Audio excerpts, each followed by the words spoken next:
merci à tout le monde d'être venu.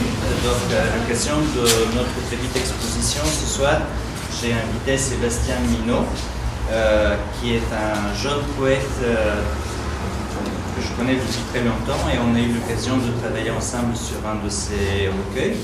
Et je tenais absolument à ce qu'il présente ses poèmes ce soir.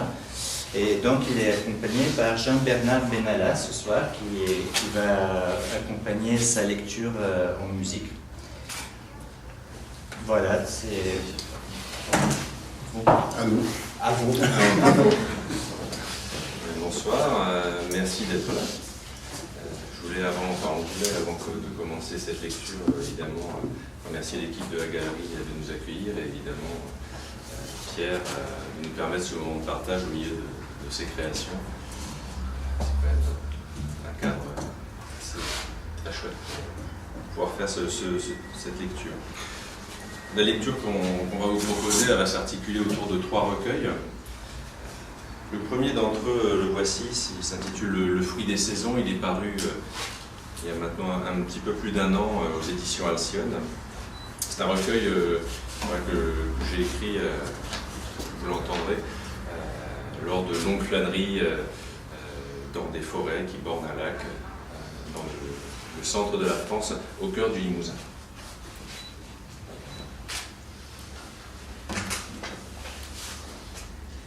Tempo 55 minuti, distanza 3,11 km. Attends, je vais vous demander si possible de couper les portables le temps de... C'est une bonne introduction.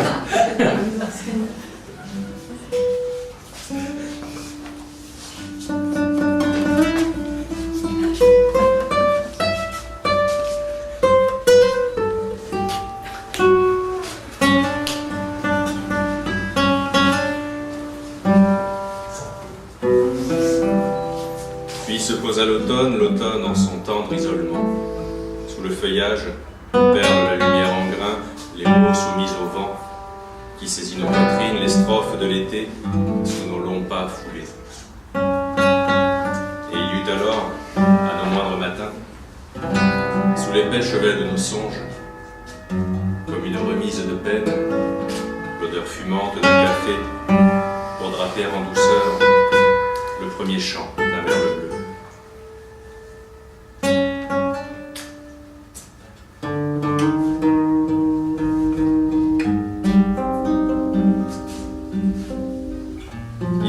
Alors, dans les âmes vantées, l'emmêlement des couleurs de l'automne. Il y a du jeu dans l'algorithme des feuilles, une tribulation, et la forêt a ses façons de peintre qui t'embêtent. Et les branches s'éliment, ouvrant la voie, la lumière, et cousant un tapis, et rouge, et brun, et or. La roche granitique, martyre des torsions telluriques, réfléchit quelques grains d'argent, comme la feuille de papier que l'on découvre dans la chambre noire. Rien n'interdit à ce manège, même la pluie qui s'invite à la fresque, de poursuivre sa course folle. Sa liberté n'est pas assez. Il veut rompre les eaux de la mathématique du silence, jusqu'au renversement de l'horizon, jusqu'à l'épuisement de tout soupçon.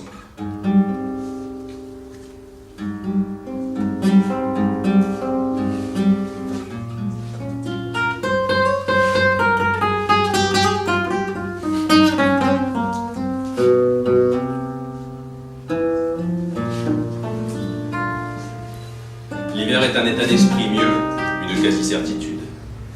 La forêt sans pudeur s'est mise à nu, et le lac a posé comme un soupir sur toute chose sa pâle cape de cristal. Et chaque geste est mesuré. Nous entrons dans une économie de moyens.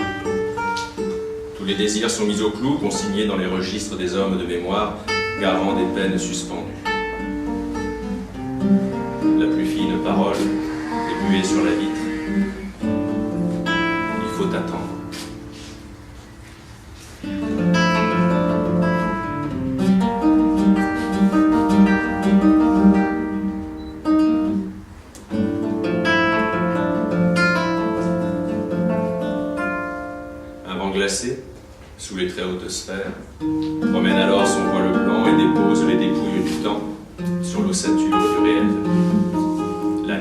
a de ces tarses de harfang sur toutes les surfaces, comme un doigt sur la bouche. Réclame le silence. Nous relevons le courrier des morts. Et c'est un chant très doux que l'engourdissement d'une campagne. Sur elle, l'oiseau se pose. Le duvet sous la plume en étouffe le bruit.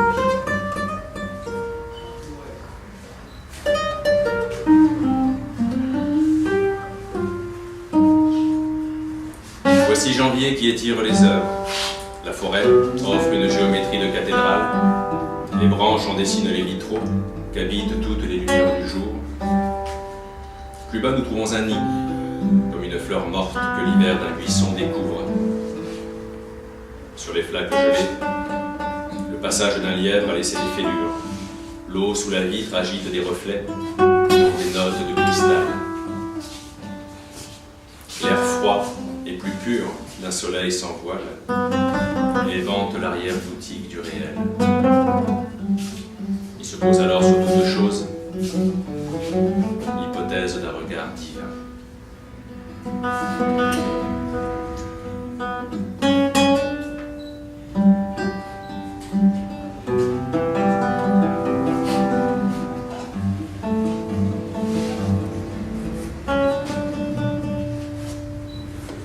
Un bruissement sur les tables du ciel, un peu avant la 6e heure, quand des écailles de lumière sont nos seules boussoles, écartent nos paupières d'un profond sommeil. Le froncement du lac étire sa surface au bâillement de l'aube. Au rythme feutré de nos pas dans l'escalier, son nom échoue à remorquer les rives. Une lumière pâle, en manque d'assurance, élabore tremblante les premières ombres. Et sur la terre à nouveau meuble, sur la terre offerte à toute fécondation, un engoulevent aux yeux d'obsidienne a fondé son empire. Et c'est chose rare de l'observer. Alors nous décelons l'attelage des songes. Nos paumes pesées sur l'écorce d'un bouleau, son aubier s'étourdit, comme une corde dont des fleurs. Et du sol monte une profonde expiration, un souffle qu'on retourne, à la bâtie que le printemps.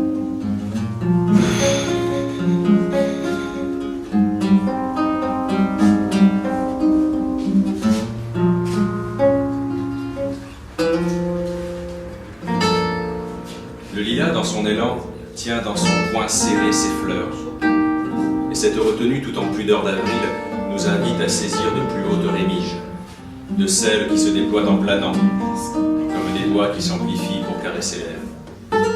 Signe fuyant qui s'appuie sur le vide et dessine incertain la voix d'un ailleurs qu'on désire. Mais à quoi bon partir quand le lilas promet d'éclore?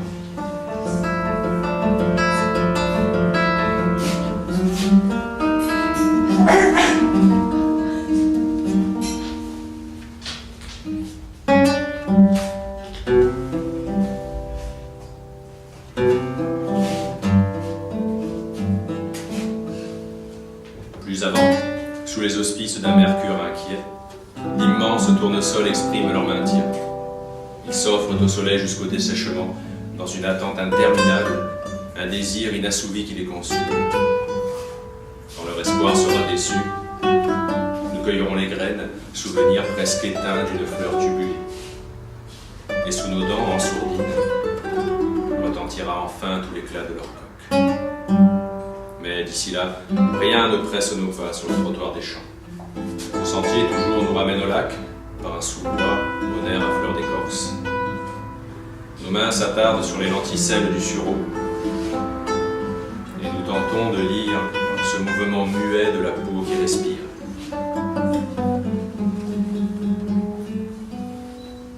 Sous la voûte d'un chêne, l'horizon devient liquide et la verge s'étoffe d'une mousse tendre.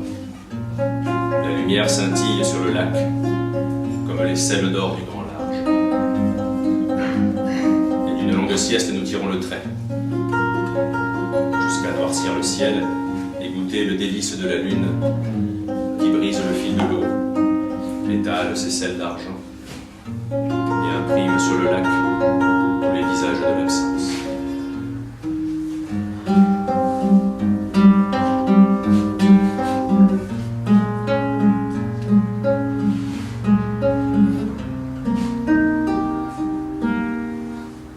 La forêt s'amplifie en refuge de fraîcheur. L'efflorescence cristalline des pierres est comme un linge à notre front, un tissu où se délassent les songes. Le soleil, assumant la grandeur de son nom, n'est plus qu'ombre portée, tache circonscrite ou monnaie d'or sur les branches. Et c'est toute une profondeur qui se déstabilise. La forêt est prise d'une longue vibration, comme une robe au pli profond qui s'évanouit de ses gemmes. Et voilà. Tout passe entre nos mains, dont le tamis est trop lâche. Alors on repousse son chemin sur les pas de l'âtre. Le granit où sommeille la lave nous exempte de tout reproche. Nous montons au grenier qui a des bruits de feuillage, des archives du jour. Du niveau de la ronde s'élancent de jeunes mâles maladroits, et nous cherchons en vain à essuyer le cours de nos pensées au sifflement de leurs ailes.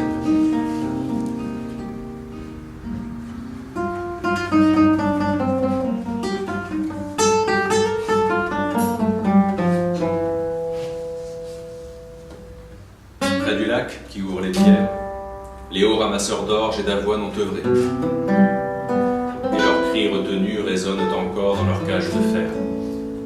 Leurs fruits sont relisés comme l'aigle de l'été.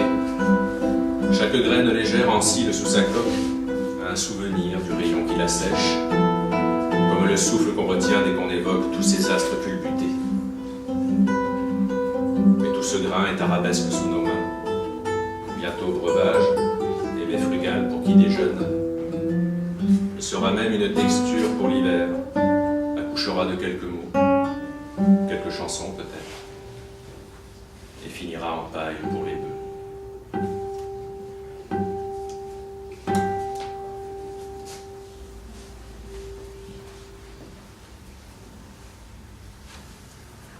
Ça va?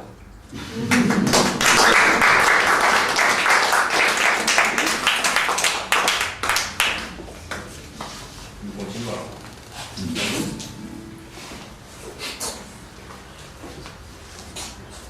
Pour le deuxième moment de cette lecture,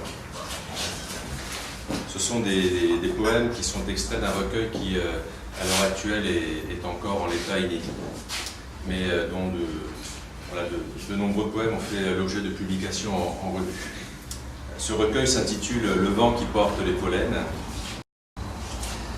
et son thème est très différent cette fois-ci, son thème est l'exil.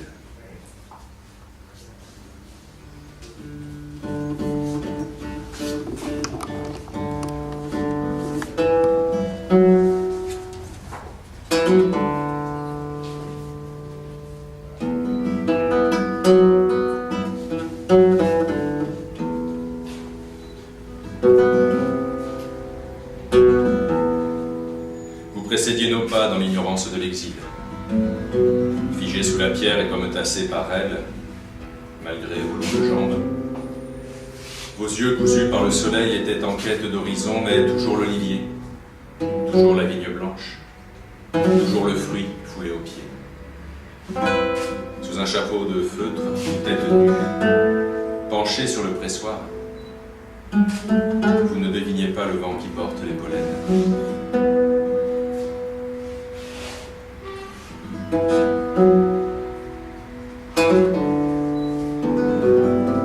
De cueillette en récolte, un linge humide sur la nuque, les champs vous ont offert la voussure des saisons.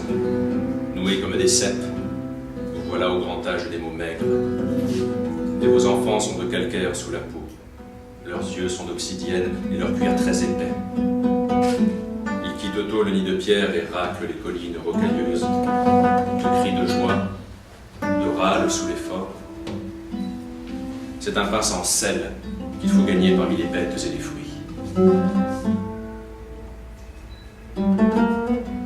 En banlieue du maître des champs, les pailles sont un lit pour les eaux pourpres du désir et c'est ainsi que nous descendons. Vous autres vieillards en bras de chemise, vous somnolez sur les marches brûlantes de votre ère. Et le grain vient à manquer.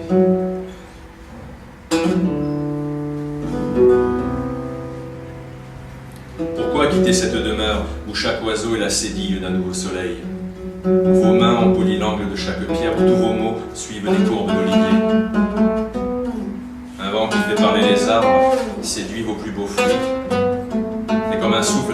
général emporte les pollens. Vous les voyez partir vers un royaume hautement suspendu sur des fumées d'argile. Vous leur souhaitez des champs de fleurs, presque un destin, et d'être la lumière de vos prochains avrils.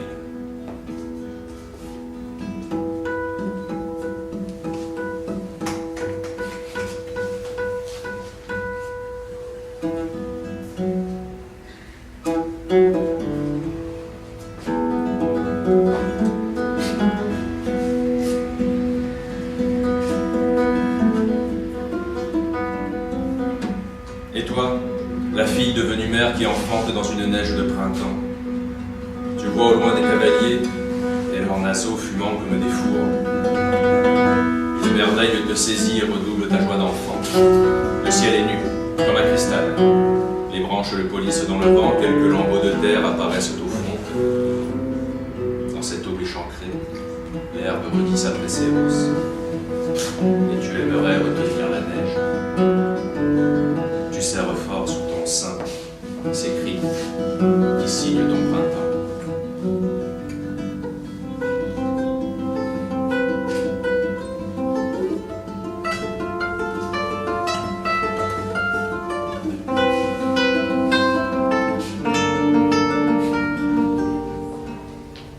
Qui protège ces arbres? Qui guide leurs rameaux? La trace des sabots sur la course du soleil vers sa couche. Des empreintes plus serrées, comme des trilles, trottent à l'horizon. Un renard. Les cernes sous tes yeux disent les nuits d'après, et ton regard qui va et vient souffle les pas des animaux. Un frottement de cils, tu caresses la neige. Un sol retient tes pieds. Car tu sais désormais qu'un demi-tour est interdit. Ces peupliers sont ton château.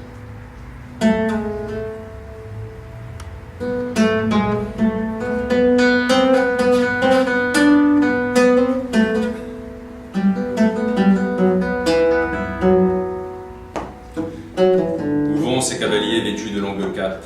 Toutes ces terres sont connues. Ils pressent sous la cuisse un flanc qui fume encore.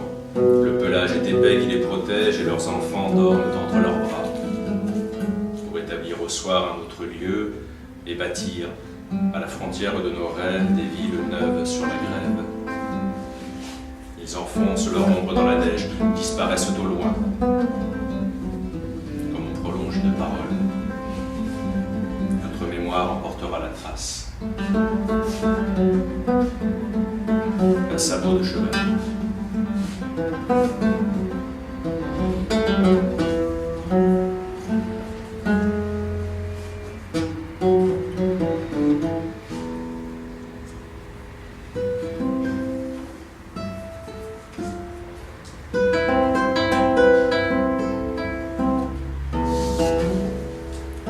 On vous pose sur des genoux ornés de fleurs aux très larges pétales, et votre regard égaré dans une mer d'argile, vous êtes insensibles à ce feu qu'on apprivoise. L'âtre est une suie épaisse comme la nuit qui règne au fond d'un puits. Ce gouffre est un appel, et vous l'entendez dans le dos des flammes. Il semble prêt à vous happer, au royaume nourri des fumées qui le lèchent. La graisse d'une viande est offerte au foyer, et vous songez à ces chairs mortes qui crépitent. Leurs souvenirs coulent dans votre dos. Un tison à la main, une vieille femme s'active. Sa peau épaisse de soleil, son cou comme un champ qu'on sillonne. Il en a l'odeur brune des hivers sereins, des hivers qui savent le retour des semences. Ses bras vous étouffent quand il vous serre, comme un enfant le fait de ses fétiches, ceux qui, le temps d'une étreinte, créent l'unité du monde. Et son nom est de mer, son nom est une traversée, par-delà des rivages invisibles, des rivages pourtant présents au fond de ses yeux clairs.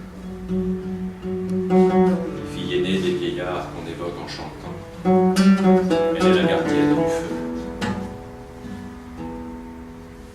Votre ventre d'enfant est rebondi et blanc, comme un plastron de passereau sur le seuil de l'hiver. La vieille femme chérit les braises que vous allez apprivoiser et porter en lanterne, comme le font les rouges-gorges. La marque de ce feu n'est pas une brûlure vive, c'est une brique de chaleur que vous couvez sous vos chemises, à l'abri des regards. Souvenir des étreintes, de son corps qui accueille, immense comme l'océan, une vague qui ne reviendra plus. Et vos yeux d'enfant le savent, qui creusent le sol pour mieux enfouir ce secret.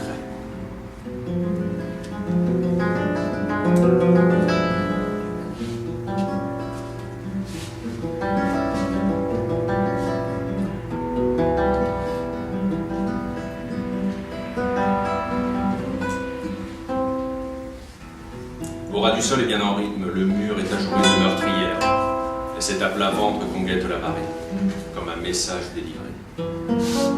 Un brouillard est cousu à l'horizon. Il absorbe vos paroles jetées sur l'eau. C'est ici qu'il faut vivre. Phrase dite entre le gris des parois.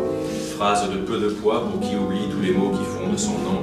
Phrase pourtant qu'on traîne à la cheville au gré des plages de galets et des chemins de glaise.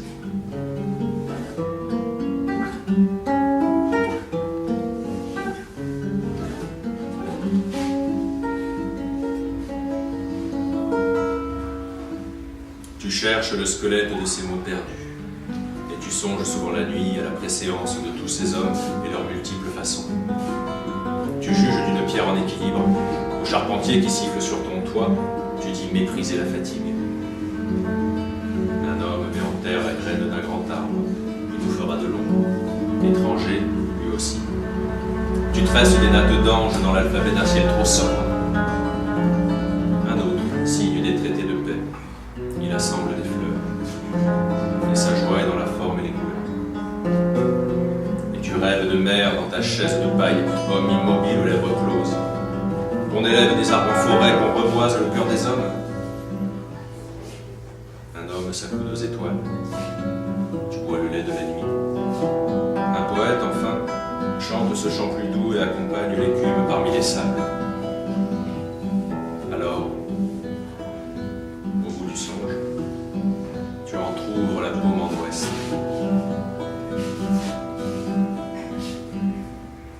Nous sommes les semences de l'exil.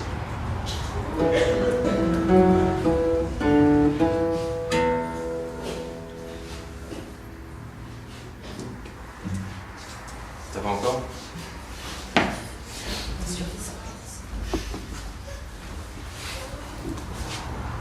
Je termine alors avec de nouveaux poèmes qui sont issus d'un troisième recueil qui est un peu le prolongement, qui fait l'écho au recueil Le vent qui porte les pollens. Ils ont des extraits encore, vont paraître au printemps bientôt, dans toutes ces revues qui permettent à la poésie encore d'être vivante aujourd'hui. Ce recueil s'intitule Ombrie. L'Ombrie, vous le savez sans doute, est une région en Italie qui se situe entre Rome et Florence. Une région d'où sont partis, il y a maintenant de nombreuses années, une partie de mes aïeux.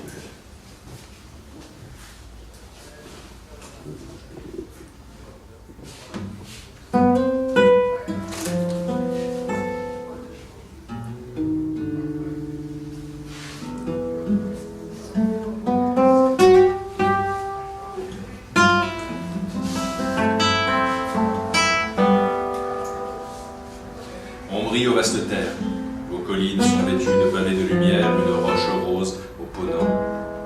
C'est un pastel qui se pigmente peu à peu, la pierre accouchant d'une source. Comme un caillou qu'on mouillerait, mais du dedans. Sur vos flancs, des mailles de bronze et le Tibre à vos pieds, déposés là par le pinceau d'un dieu. Mailles douces où bruissent les mots, où se polit la nuit. Comme une chemise qu'on entoure et qui baigne nos corps rompus.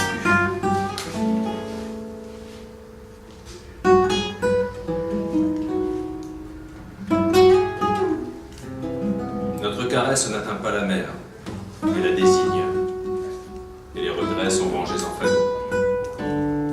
Nous les jetons au fleuve qui en perd la mémoire, et la lumière imprime une lettre éphémère à sa surface, une histoire qui finira dans les eaux saumâtres d'un estuaire.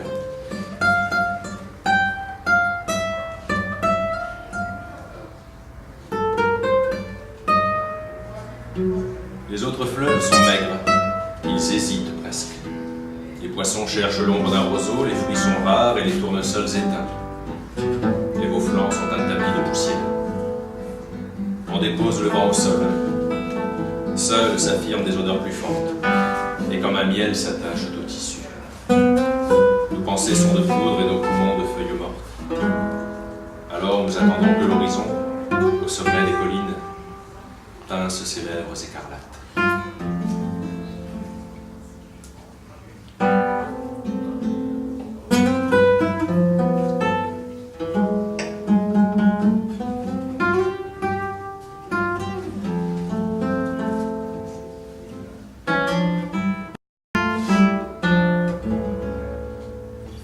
Le plumet du fenouil fait une barbe à vos sentiers, et tente en vain de retenir le vent. Une pensée y a tissé son nid, sous un ciel gris qui remue ses grands os de laine. À ses pieds, comme un tas de sciure, le cadavre séché d'une très grande sauterelle, délice pour le merle, et satin de sa plume.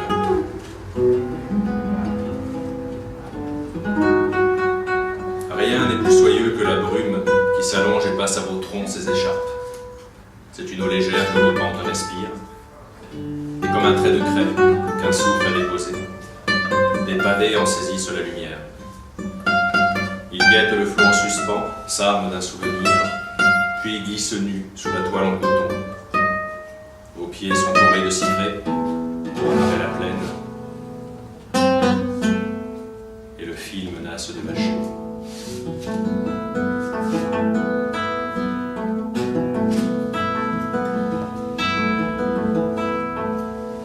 Sur chaque mort, on dresse un cyprès, comme une flamme noire. Ces flammes qui découpent l'horizon et font des barreaux dans le ciel, d'où on n'échappe plus.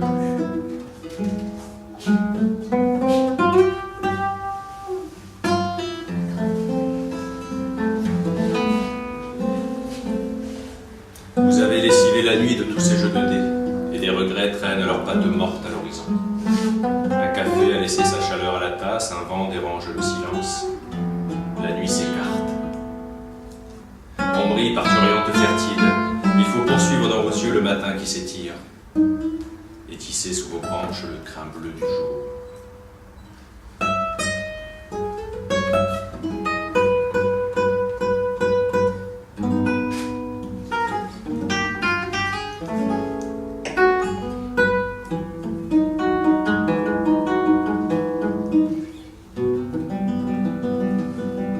Derrière les volets, comme un fruit de saison, sont pendues les viandes qu'on fume pour les nuits aux joues maigres.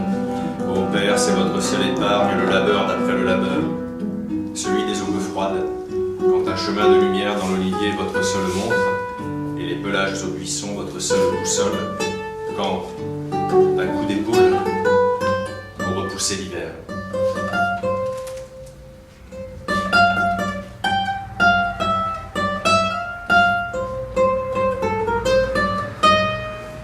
Toutes ces femmes qui assemblent les chemises, l'attente peinte sur les lèvres. Qui dira leur désir, le doigt posé sur l'or du soir? Quand vient midi, les portes s'ouvrent, allongées près du fleuve, un rêve à chaque doigt. Leur souffle est un coton léger. Elles font la couture des vallées qui accueillent les morts posés là parmi les feuilles de bronze. Et leur sourire est une énigme, un chiffre sans nom.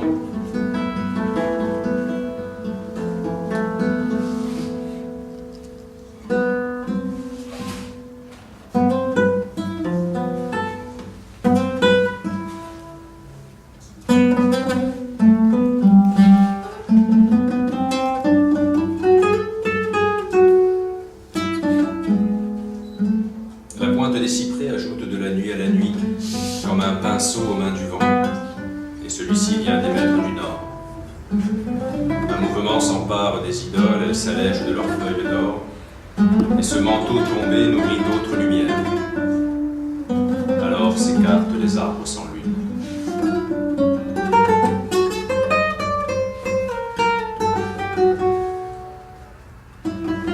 Les mots qui s'échangent à peine sont des caresses aux voûtes des palais, et leur précipitation nourrit plus bas le fleuve. Voici l'air plus grave des patriciennes. Leur désir, des anneaux à leurs doigts où vient loger le doux poison. Ici, tout conspire au rythme d'un tigre de bronze, fleuve sans tumulte, aux rumeurs légères, aux noyers si discrets, fleuve aux eaux closes sur un mot de trou.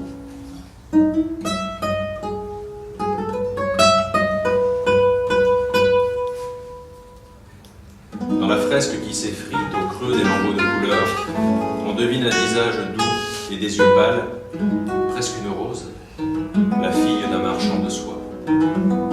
Rose aussi, la pierre qui voit le soleil. Elle en conserve les émois. Et dans sa mémoire de pierre, la nuit froisse et n'abrite, tiède encore de tout leur murmure. Il n'a rien su de ses baisers, il n'a rien su de l'éclat rouge de ses lèvres. Comme un mur en pleurs, la nuit tient la main du marchand.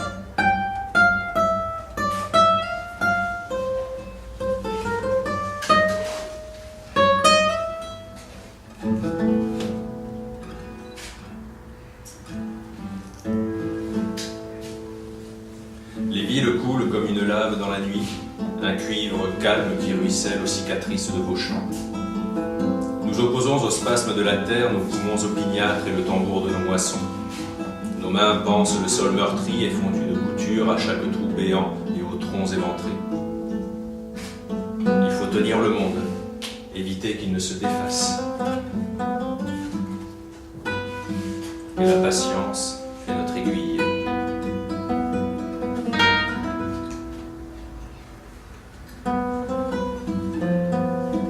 C'est un vent frais qui court vos rues, où les palais découpent le soleil en tranches. Et la course de vos pavés est fruit du géomètre, sa licence est grande pour écouler votre eau, pour qu'on y sème des sourires. Le bois de vos portes est comme un cuir très épais. Il en a l'odeur fauve et retient son meublement.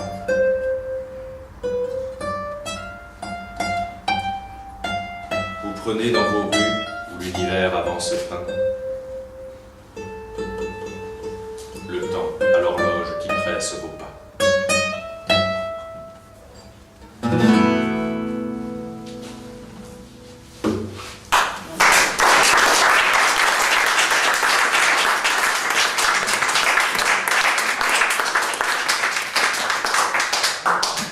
Je voulais juste pour terminer, je ne pouvais pas ne pas lire un tout petit poème d'un premier recueil, du tout premier recueil qui est paru il y a plus longtemps, et pour lequel Pierre m'avait fait la gentillesse d'un dessin pour la couverture. C'est un recueil qui s'appelle Fragments de nuit, qui lui est aux tonalités plus intimistes certainement. Je vous lis simplement un extrait. Je vous promets, c'est le dernier. Il s'intitule Scansion. À tes lèvres qui vibrent au souffle du repos, à la respiration sans cesse recommencée de tes songes, aux palpitations rythmées de ton âme, à l'écho de l'aube, à la phrase du phare à jamais syncopé, au remous des fleuves suspendus, au chant précis de l'oiseau qui précède le point de rosée, au canard qui barbote bleu la nuit, aux dissonances nocturnes, au pas lourd de mon cœur sur les planchers de ma mémoire, au rivet par chaque regret cloué, à ces plaies qui s'agitent éternellement, mais à la dilatation cuivrée des rêves. Je confie la scansion à mon insomnie. Merci. Bravo.